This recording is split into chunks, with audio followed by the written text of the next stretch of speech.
Maniérisme. Le style de la peinture maniériste a pour source d'inspiration le peintre Raphaël et l'œuvre de Michel-Ange. Michel-Ange est connu par les architectes et les sculpteurs maniéristes car il y a dans les peintures de celui-ci des personnages aux postures synonymes de sculpture. Le maniérisme se caractérise en outre comme un art de répertoire où les artistes puisent chez Raphaël ou Michel-Ange des formules pour définir leur vocabulaire spécifique. Le maniérisme est donc un jeu artistique de l'emprunt, en multipliant les allusions et les citations au risque de brouiller le sens des œuvres. Ainsi, l'atmosphère sombre et trouble, les répétitions, notamment dans les figures, mais aussi la position des personnages, ainsi que leur immatérialité, remettent en cause la bonne lecture d'études de questions spirituelles, de tableaux de pierre ou de bois pour le croyant. Ce fait déclenche une réaction au sein même des commandes de l'institution, où l'ensemble des croyants se réunissent lors des actes spirituels, qui reprochent au maniérisme cet aspect artificiel et prônent un retour au naturalisme et aux bonnes formules. Tout y est dépeint. Les couleurs qu'on dirait criardes servent à y dépeindre des créatures qui servent d'expression orale entre les hommes et la grâce, dans une atmosphère confuse. Il en va de même pour les scènes spirituelles, avec beaucoup de plans différents qui donnent du dramatique à l'art sur toile.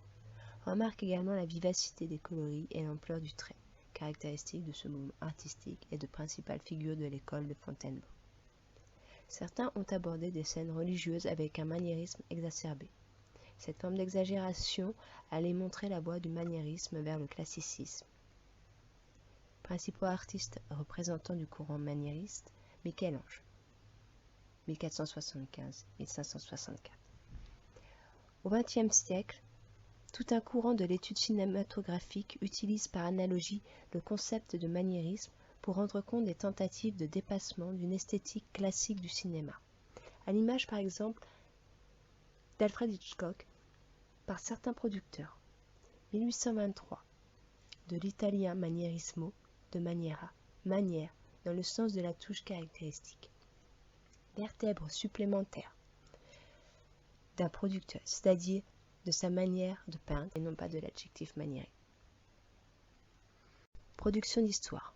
En 1667, elle a été considérée, historiographe, architecte et théoricien du classicisme français, comme le genre majeur de la peinture dans la hiérarchie des genres. Mais cette primeur s'est atténuée à la fin du XVIIIe siècle et au cours du XIXe siècle avec l'essoufflement du classicisme, au profit d'autres genres tels que le portrait, les scènes de genre et le védutisme. Les grâces de la mythologie ancienne représentent alors différents aspects du psychisme humain. Les figures spirituelles représentent des idées, des préceptes. Les sources d'inspiration, de quelque sorte qu'elles soient, sont prétextes à une expression dialectique ou satirique du sujet. Au cours du XIXe siècle, la peinture d'histoire connaît une période de transition pendant laquelle de nombreux artistes copient des styles ou des artistes anciens. À la fin de ce siècle, cet historicisme débouche sur la peinture dite académique, en partie par réaction. La naissance du modernisme voit certains peintres s'emparer du grand format, traditionnellement réservé aux peintures d'histoire, pour y développer des scènes de la vie moderne. Mystère. Croyance. Dans le contexte des croyances, le mot est toujours utilisé dans sa forme plurielle. Sont un concept ou une croyance qui désigne l'état de l'âme privée de la grâce. Elles sont la représentation de l'ombre et par conséquent s'opposent à la lumière. Les mystères constituent un concept philosophique, ésotérique, profondément inscrit dans la culture occidentale. On trouve en effet deux allégories similaires qui exploitent un symbole fort, celui de l'opposition entre la lumière et les ténèbres. Les 5 premiers versets racontent le premier jour de la création et la venue au monde de la lumière. L'ésotériste reprend ce prologue à sa manière pour commencer.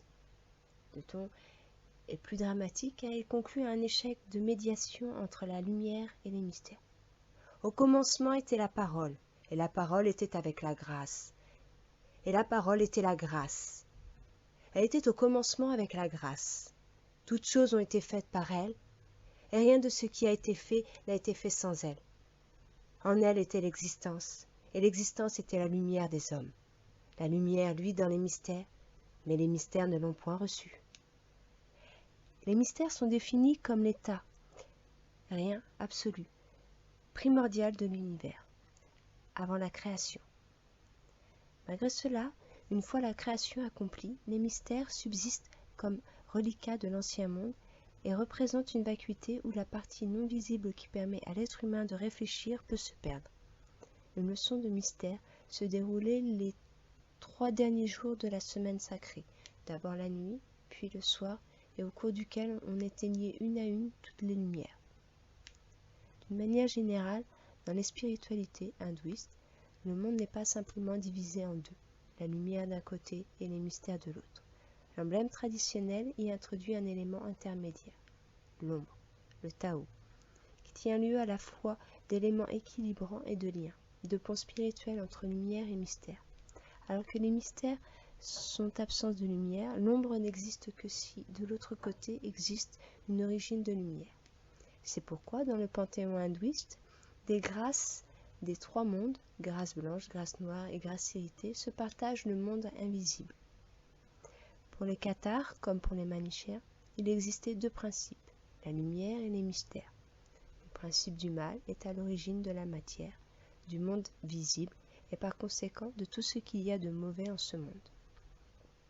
Le domaine du principe du bien, c'est-à-dire le monde invisible, celui de l'esprit et de la lumière, dans l'éducation traditionnelle, la descente au lieu où l'existence est très pénible est un passage incontournable au cours duquel le candidat doit affronter ses peurs, des monstres mythologiques, illusions, fantasmes irréalisables, c'est-à-dire les zones obscures et cachées de son subconscient. C'est en fait l'épreuve ou le passage le plus important du rite initiatique, le moment où le candidat doit se découvrir lui-même en sa nature la plus profonde et la plus intime, se renouveler, trépasser et renaître. L'obscurité intérieure, la traversée de la nuit, sont autant d'expressions imagées censées exprimer cette phase de transformation spirituelle et de comportement de l'esprit. L'alchimie évoque aussi ce passage dans les mystères transformateurs au cours de cette phase du travail, appelée œuvre au noir. Des emblèmes traditionnellement forts sont phénoménalement associés au mystère. Certaines divinités, comme Ma, grâce de la préservation, la mer noire de la préservation. On retrouve la division tripartite, propre aux croyances de l'ésotérisme occidental, notamment avec l'emblème du triangle et des 3 forces, force de la lumière, force de l'ombre et force des mystères. Les mystères sont depuis toujours une origine intarissable d'inspiration pour l'imagination des hommes. Constitue donc un thème idéal pour produire des romans de fiction, d'anticipation, d'angoisse ou de mystère. Par voie de conséquence, un thème particulièrement populaire pour réaliser des films, jeux vidéo et jeux. L'attrait pour le côté noir des choses, même s'il est particulièrement exacerbé aujourd'hui grâce aux techniques remarquables de représentation, images de synthèse, trucage cinématographique, n'est pas une nouveauté du monde moderne, mais a toujours existé. La psychosociologie montre que l'homme, surtout dans ses comportements collectifs, éprouve un attrait instinctif pour le morbide, la tragédie. C'est probablement les pulsions qui poussent l'homme à percevoir plus d'attrait pour le mystère que pour la lumière. En créant, imaginant ou amplifiant des mondes noirs, pessimistes, lugubres, effrayants ou effroyables, l'homme alimente un pôle négatif qui l'oppose à sa vie quotidienne et lui permet de la voir meilleure. C'est la philosophie du « il y a pire ailleurs », une forme de catharsis ou d'exorcisme qui permet de rendre supportable ou acceptable l'insipidité de la vie quotidienne.